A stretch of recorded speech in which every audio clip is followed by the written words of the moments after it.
Hello and welcome. I am Kim Keen, host of the One of a Kind You podcast. I started this podcast to share my journey of my past self who was struggling with leaving her teaching career and adjusting to stay-at-home mom life, to help other women with their motherhood journeys or their work-life balance journeys so that they can let go and make themselves a priority without all the sacrificing. And if you are a regular listener to One of a Kind You, thank you so much for taking the time to tune into another episode. And if you are new, welcome. We are equally excited to have you here as well. And I'm so grateful that you are stopping by to check it out and see what we have to offer. I usually read a journal entry of mine and reflect on what I wish I knew in the thick of the struggle and what I wished and what I know now. But today we have a special guest. Her name is Laura, and she is going to talk to us about sisterhood. So she, like most women, felt that she was horribly bullied throughout school and in the workplace by other girls and women. I don't know why we do that to each other. Her sisters and mom, they were fine. And she had a friend or two that were girls, but she really didn't feel like she could trust women as a whole. And so it wasn't until she found belly dancing, where the cattiness was spectacular as well, and moon circles, that she really began to understand what femininity is. And side note, she is a tomboy, or she was a tomboy. And she recognizes that beauty, it can come from the female to female relationship and sisterhood. So Laura, please fill in any of the gaps that I might have missed. Thanks for having me. That's quite an introduction, actually. Yeah, I think you hit all the highlights, and I do think that sisterhood is an amazing part of being a female that a lot of us miss out on because of that cattiness. I highly recommend belly dance for entry into that. If your story's like mine, where you weren't all that interested because you're a tomboy, and two, just didn't have the opportunities because the girls wouldn't let you in. It's really something that brought out that femininity, because one of the costumes, you're showing a lot of skin and you're moving in a way that we don't typically do.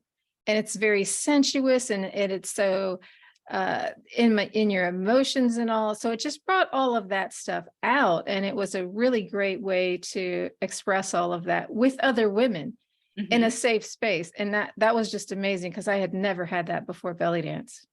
Yes. And so what drew you to belly dance? Well, I was a bodybuilder before that, and I was just really into it hardcore, and I just loved it. And then I was in 3 car accidents back to back. One of them was less minor, but the other ones were just aggravating injuries, and I just couldn't do it anymore because it was too painful. But I needed that adrenaline rush from something. So I was looking for something that was gentle, but would still give me that high that comes from exercising like that. So I fell into belly dance. I tried ballet, and that was just no way. But yeah, belly dance was very gentle. It is on the body. I mean, you can do it at any age. So it was just really a good fit. Yeah. Okay. So I just have to back up for 1 second. I think it's fascinating that you're a female bodybuilder. Yeah. So what led you there? I think the pump, it just really feels good in your body. I'm just a real physical. I liked football, the tomboy thing. And I just really liked the pump and kind of aggressive. So yeah, I like beating up people. I love it. Yeah. I love it. So were you the only woman in the gym? Was it predominantly a male space that you were in? Definitely. Yeah. So this wasn't this was like a gym, like a boxing gym, all free weights. There was no Pilates, no yoga, no jazzercise, none of that. It was a hardcore gym. Yeah. And so what was the reaction of the men there when you come strolling in, you're like, hey, I'm coming to hang out and do what you do? I don't know, because I was so focused on what I was doing. I didn't really, I don't know. A lot of people would tell me back then, why are you working out there? Isn't that scary? And I just didn't pay any attention to them. I was on my own program. It really wasn't about any of that. And maybe that's why they left me alone. I'm not real sure. I think it's fascinating, because I think if I had walked into the gym trying to do bodybuilding on any level, I would have been so nervous and self-conscious, like that they were going to laugh at me or make fun of me. So I give you so much credit for even just going there, because I don't even think I would have been brave enough to step one foot in the door. Yeah, yeah, it was a lot of fun for Yeah. sure. Um, so we just, this is like completely a silly side note, but we just watched on Netflix the American Gladiator documentary, and the women on there, they were hardcore bodybuilders too.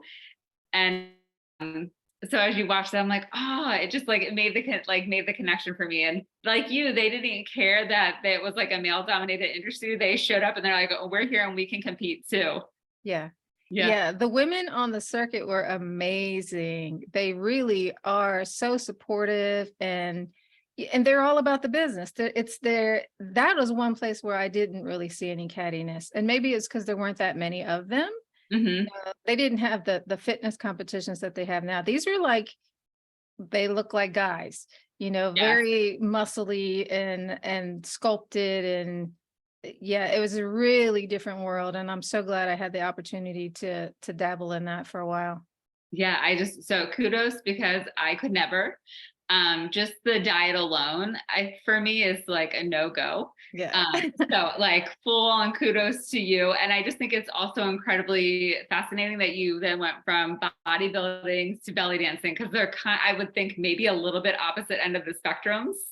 Yeah, yeah. I was really after the pump though. I wasn't thinking of it as I wasn't really thinking, I guess, because Yeah. the first time that our teacher asked us to do a recital, well, so the other thing is I'm super shy. So Oh, really? yes, I would never yes, guess. yeah. So the idea of being in front of people and performing, or no way, no way. Yeah. So it really brought that out of me too. Had it not been for that, I would be a totally different person. Yeah. So I just am fascinated with belly dancing in general. I live in Pennsylvania, and well, I'm in a fairly new Pennsylvania transplant, and I would have to really do some investigating to see if there is a belly dance class, like a legit belly dance class around. So you've inspired me. When we are done chatting, I'm totally Googling belly I dancing hope you do. Yeah. near Philadelphia. It's everywhere. It really is. You might have to look, but they're everywhere.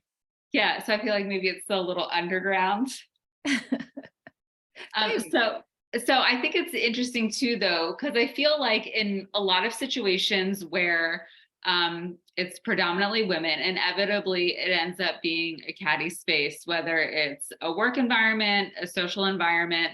And so I think I would love to know like how the belly dancing community that you were a part of really fostered that sisterhood and was able to leave the cattiness and the girl drama, because even though they're women, we still have girl drama. How that was able to be all left outside. Well, let me back up. Oh, okay. Because there's two types of belly dance communities. There is Uh-huh. absolutely the belly dancers that will stab you in the back and burn your costumes and do all that. Oh, Oh yeah, that exists for sure. okay. Like Um, dance moms on steroids, I guess. yes, Yeah. yes, because a lot of people, when you're in performance, that whatever it is you're doing becomes your identity. Hmm. And so, if somebody doesn't like you, or you don't get a job, or you don't get the best applause, then they take it personally, and that comes out. But the other side of it is, I think a lot of women discovered what I discovered, and that it can be a place for you to get into your feelings and express yourself in a way that we don't really have permission to do otherwise. And it's Hmm. so creative, and you get to be uniquely you. Nobody else can dance like you, and no one else has the story that you can tell with your own body.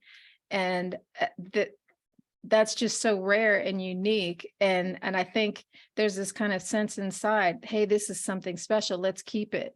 And so Hmm. everybody wants to keep that a sacred space where if it's good for me, it's good for you. So it's good for us. And I think that's where the sisterhood comes from. And belly dance also has a long tradition. And I think the idea that it has this lineage and it's spread from culture to culture, and now it's here. There's something really special about that too, because it made me feel like I belong to something that is so old and that is shared with women all over the world throughout time. Hmm. So there is that bonding thing about it. Yeah, that right there is magical. But Yeah. also, there's so much power in that support and in being able to use belly dance as a way to express your story and embrace your femininity and your sexuality, and to be able to share that with the world. When you said that, I was like, "Ooh, that is deep right there." Well, there's also the body positivity. So that was way before the movement. So Yeah. you would have women coming with their stretch marks and the extra weight and all of this, and it really didn't matter. I mean, it's Hmm. just the first time I saw a woman like that in a midriff and her womanly body is showing, I was in shock. I'd never seen that before. And the way that she moved and the power within her and the wisdom in her body, it whatever criticisms or negativity I had, it just completely shut down. And I began to see women in a totally different way. And since that time, I mean, I think we all grow up and coming from bodybuilding too, I definitely had body dysmorphia. So Hmm. any extra fat at all would just be like, ugh, Yeah. and my attitude completely changed because of belly dance. And is the ageism isn't there either, because it Hmm. is something that women can do it at every age. So it was just so freeing. Yeah. It sounds so freeing. And when you were talking about, the body positivity, a couple of years ago before the pandemic, we went to Myrtle Beach for vacation, and we went to a Hawaiian dancing dinner show, like a luau, Mhm. for dinner. And the gals there were doing the Hawaiian dancing, and you could tell one of them was a new mom, and she still had like the new mom belly.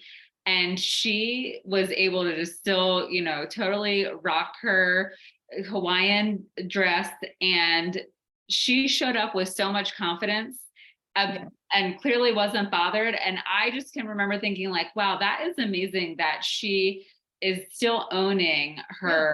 her ability to dance. She's owning the stage that her body is in, and she is coming up on this stage and she is giving us her all. And I think that is so inspirational, because it can be really hard when our body changes and it's somewhat out of our control to still show up and show people our real selves. We tend to want to retreat and hide.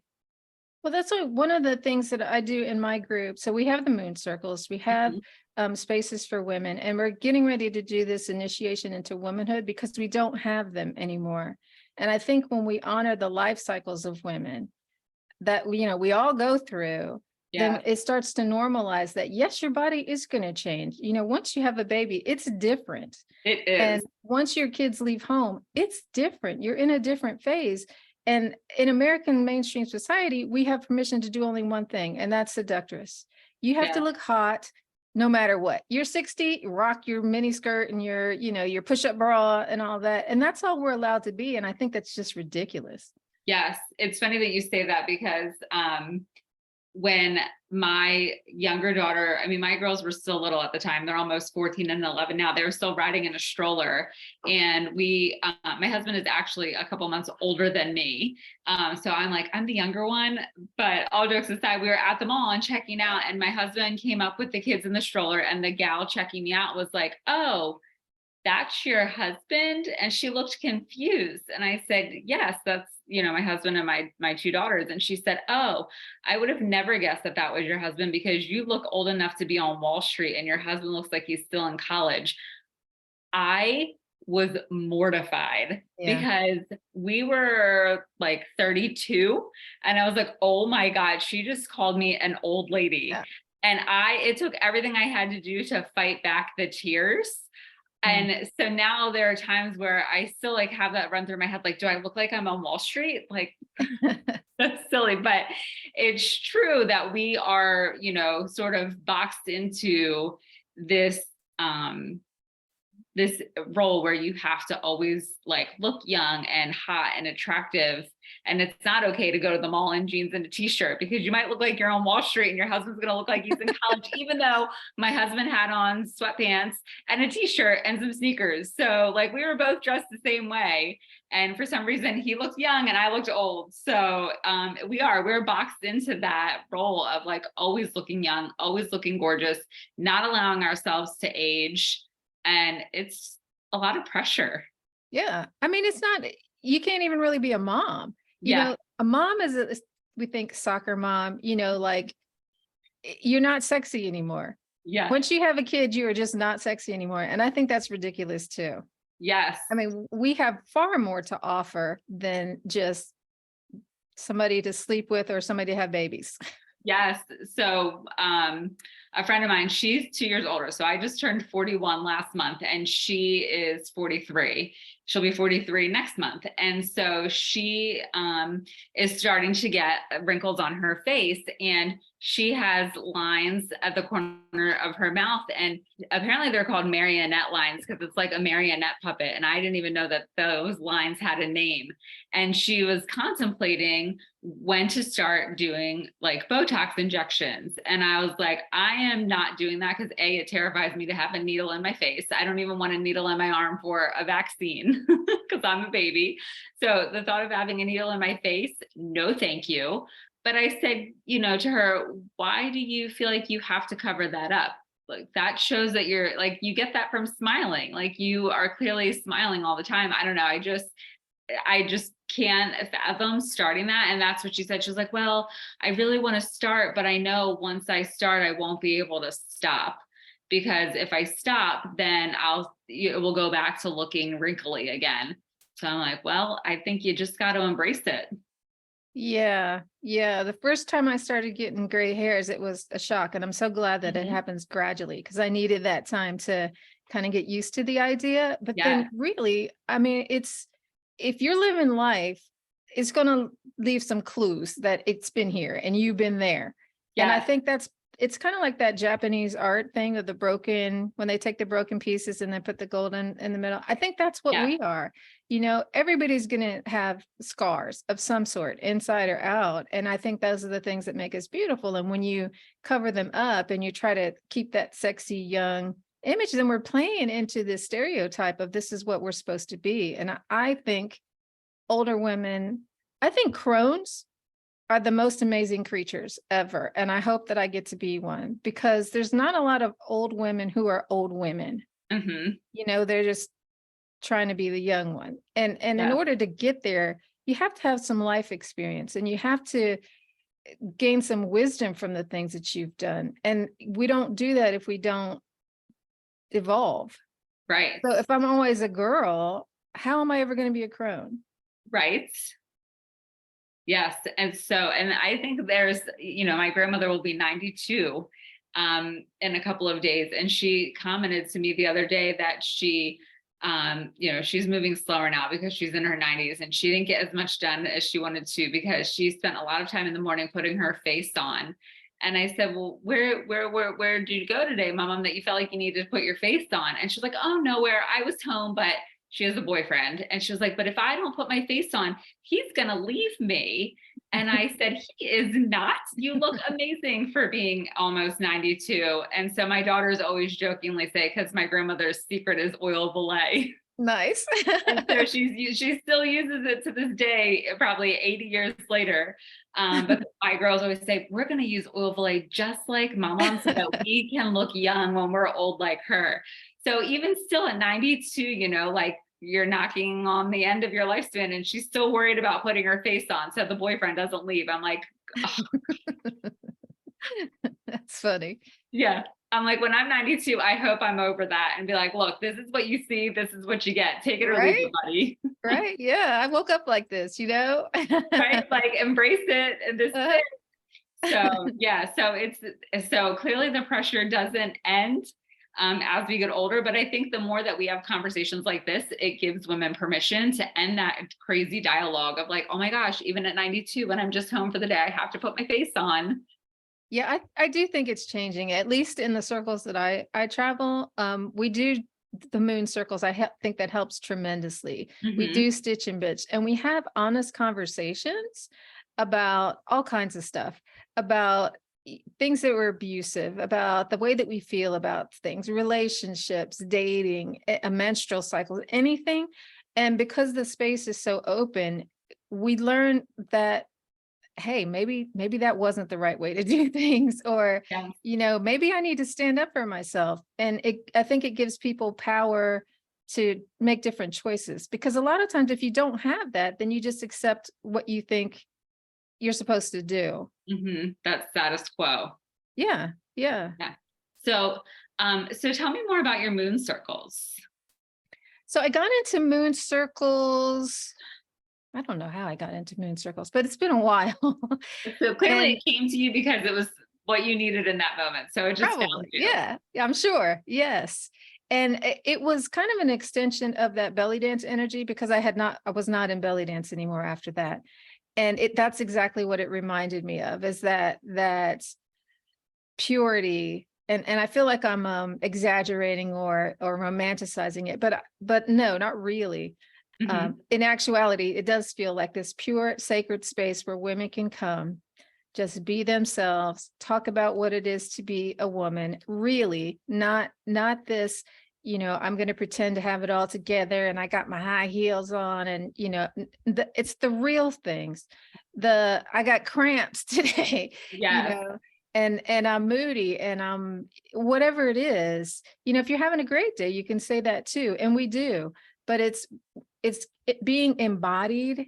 We share that. We share our emotions and what it's like to cycle with nature and the moon. And I think for me, it makes me feel really grounded and connected to the earth outside of me, which gives me so much more to give the other areas of my life. So like my profession, my family, and all of that. I think that embracing your gender, your femininity, is super important to identity. It is to me. And I'm not saying that, everything is masculine and feminine energy. I'm not making a statement about gender in that way. Yes. But, we have ovaries. That means something to our bodies. It is different. And it's a place to honor those things. Yes. And regardless of what your gender is, there is that energy of masculine energy and feminine energy. The masculine of energy of like stepping in, like, okay, now I got to be in my masculine energy. I'm going to fix this. Right. Or I'm going to be in my feminine energy. And now I'm open to receiving. Yes.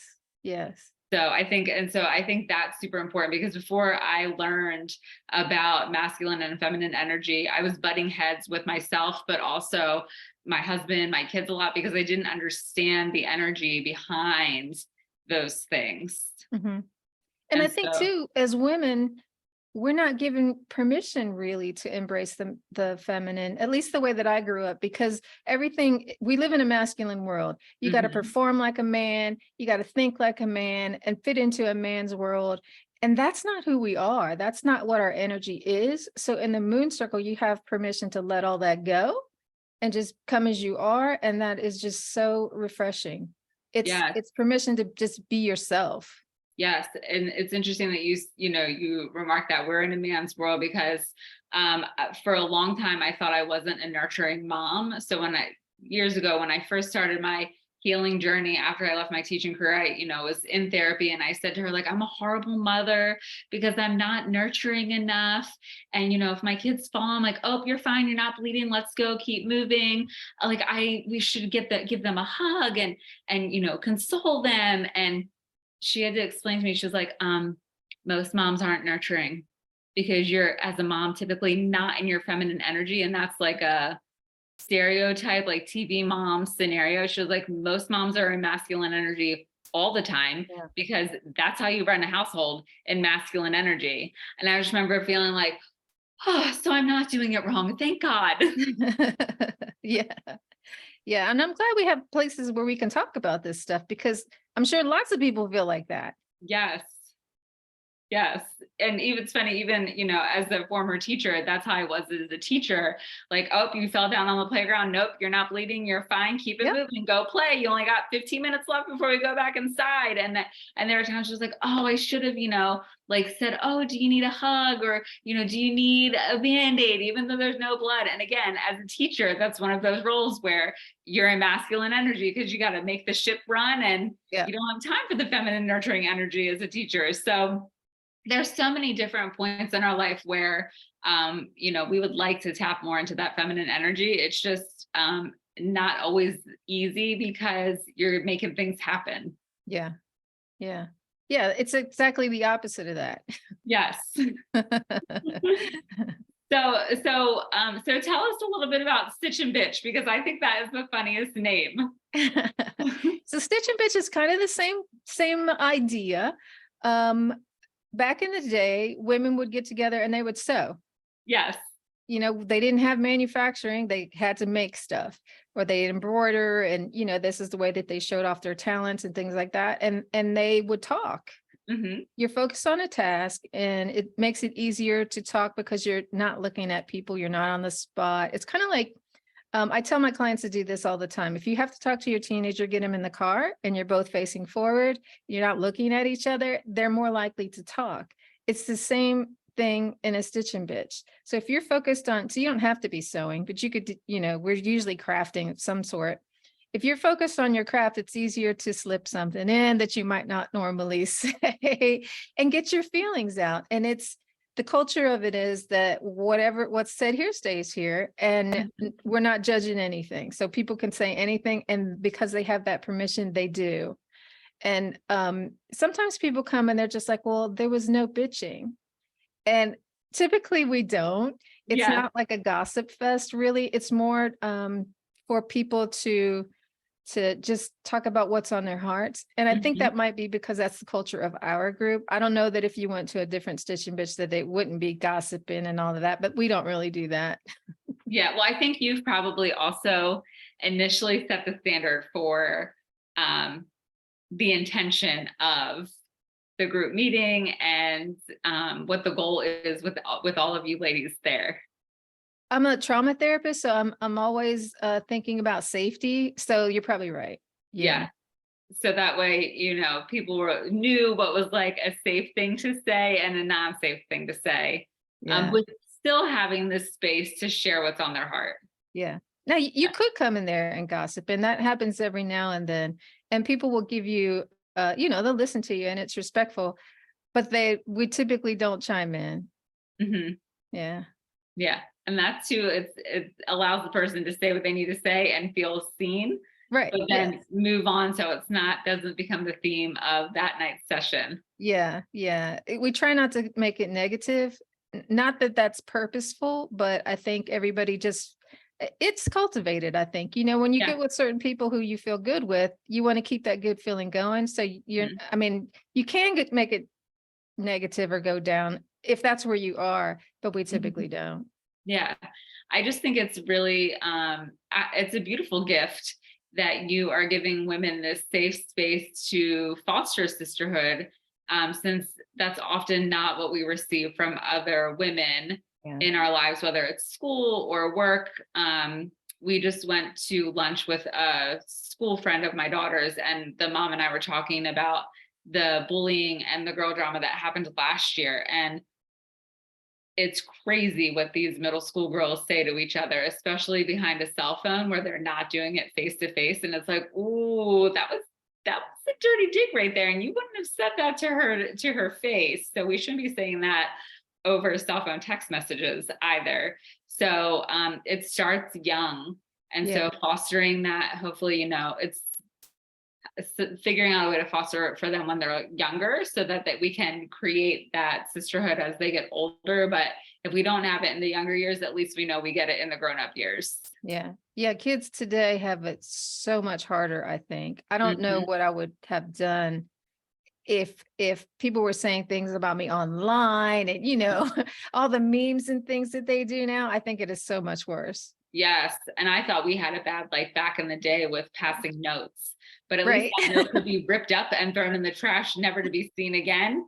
What they say online stays online. Yeah. So, forever and ever. So it adds a whole new, I'll say, layer and dynamic to tearing down that sisterhood. So it's hard. So, you know, trying to get my older, well, both girls, but my older daughter who's going into 8th grade this year, I'm like, you do not go chiming in with the mean things. You can be a safe space for the person who's being bullied, but you do not put your 2 cents in there. No, ma'am, because what you text, what you type can get misconstrued because there's no voice inflection with typed out words on a screen. So you can have a face-to-face conversation with someone, but don't you go type in mean things too. Yeah. She's like, I Yeah. won't. So fingers crossed that stays that way. Yeah. I think when kids have higher self-esteem, it's easier to not do those things. I Yeah. think it's about low self-esteem. Yeah, I 100% agree. And I think that's partly the case too for grown women For who sure. feel the need to tear other women apart rather Yeah. than fostering that community. Well, I think if we have options other than to be the hot chick, then that a lot of that goes away, because it's all of that's about competing for male attention. And Yes. that's not what I want my life to be about. No, not at all. Because at the end of the day, that attention is A, not guaranteed, and B, can disappear in the blink of an eye. And so then you're stuck back to where you started. And then what? Right. Yeah. Yeah. Yeah. I think if you got your sisters around you, they're not going anywhere. So it's all Mhm. good. Cultivate that. Yes. So if you so if one of my listeners is like, oh, I need that sisterhood, I don't have that in my life, what is one way that they can start to cultivate that for themselves? Is that a loaded question? No, I think so moon circles are a worldwide phenomenon. You can find them anywhere, really. I think that would be my go-to thing because they are so plentiful. I'm partial to belly dance as well. But Uh-huh. I think I think I am now too, by the way. I think any kind of hip driven dancing though, so like you were talking about the Hawaiian or Latin is also good because the seat of our energy is in the pelvis. And when you move your pelvis like that, something awakens. Mhm. And you're just, regularly, in a dance form where it's expressive and something awakens that just changes your whole energy. So I think a dance class like that would also be really good. Or, even we talked about Stitch and Bitch. So Yeah. places where women gather in healthy ways, go to that. Places that are not competitive, not based on what you look like or what your body looks like. Mhm. I'm sure there's lots of other examples of where you can find good women. If you had said that, I wouldn't be saying that, when I was young because I didn't see it, Mhm. but I know it now, and I know that it is out there. And the nice women, the supportive women, they're not going to go around and come and get you. You have to find them. Yes. Yeah, Yeah. but they are there. I feel like it's the not nice women who seek you out That's because right. they want an alliance to have lots of women to be mean to other women, That's right. Yeah, I agree with that. like strength in numbers. But we need to flip that script and Mhm. have strength in numbers for the nice women too. So us Yeah. nice women, we need to go seek out other nice women. Yes. Yes. We have social media now. It should be easy. We need Yes. to combat that stereotype that we can only be sexy women or hags Right. or invisible moms. Yes. Yes. And I think that's the struggle, for a lot of women is like, especially if they're at this stage where my girls are starting to get the independence because, they're almost 11 and 14. But when they were younger, it was like weird to prioritize myself in a way that wasn't around them. Like Yeah. even to go get like my nails done, which was supposed to be my me time. I'm like, you girls want to get your nails painted too? Come on. And then it was like this whole big thing. And then I couldn't enjoy getting my nails done because I Yeah. brought them with. Yeah. And so that's still the case because I've created two monsters that love to get their nails painted. So now that's a given. It's a mom-daughter trip to go to the nail salon. But finding other ways that you can step outside of that like mom identity and give yourself space to create that sisterhood is vastly important. I agree. Totally. Yeah. So this has been amazing. I feel like we could chat for hours more. But I will wrap it up because I will not keep you from now until forever. So ladies, this has been an amazing episode. And if you felt like this was helpful, my goodness, foster the sisterhood and share it with a friend because the more the merrier. And let's start building that culture of sisterhood now. And this podcast can be the first step to that. So thank you so much, Laura, for taking the time to come and chat with us this evening. It's been amazing. I'm inspired to take a belly dance class now, so I will be Awesome. letting you know Please do. how that Yeah. goes. And so if you would be so kind to leave a review, I would greatly appreciate it. I take the time to read all the reviews to ensure that this podcast continues to be a place of support and guidance and really a one-stop shop, because us ladies, we do have to stick together. So thanks so much for tuning in to another episode of One of a Kind You. Thanks. Bye-bye.